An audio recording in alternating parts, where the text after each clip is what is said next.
I've been editing for over 25 years now. The majority of my career has been spent at post-production facilities, and I'm working now at a small facility called Studio D in downtown Detroit. There are a variety of skills that you need as an editor. The first one and most obvious, you have to have the technical ability. You have to know your equipment. A pretty thorough knowledge of your edit system is essential. It's also important that you learn Photoshop. That gets used a great deal for graphics and for titles and things like that. Also, you have to know how to budget your time. You have to be efficient. You have to be able to think creatively. A lot of it goes into problem solving. A big part is interpersonal relationships. You have to have strong people skills. You have to know how to listen, and then you have to know how to interpret. Sometimes people will give you an idea and it might be kind of vague or abstract, and then you have to kind of pull information out so you are knowing what you need to do to kind of help them, bring their vision to light. I'm kind of constantly honing my skills. It helps to take the attitude of a lifelong learner.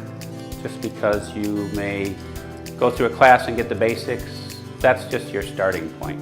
Those are your tools, and then it's up to you to use those tools to kind of explore your passion, to find your voice as a filmmaker, as an editor. And I can say, just the more you practice, the more easy it's going to come for you, the more comfortable you're going to be with the equipment, and the greater chance that you'll have of success. You probably are going to have to go out and find some of your opportunities. You might want to check with small businesses, see if they need any editing. There are a number of post-production facilities left.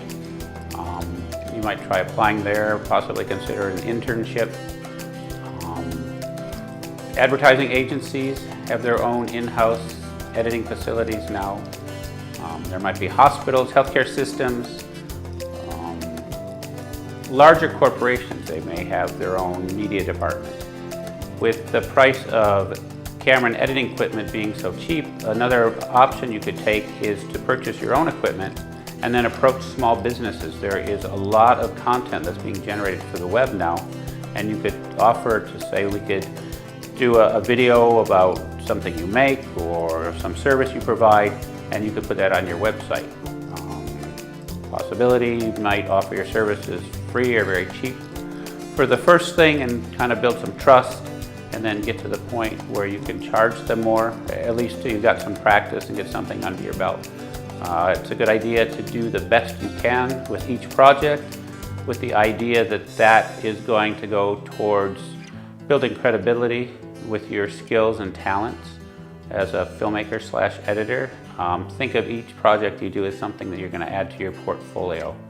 So in addition to wanting to provide the very best for your client, you owe yourself a service to do something the very best that will showcase your work and hopefully lead to more work.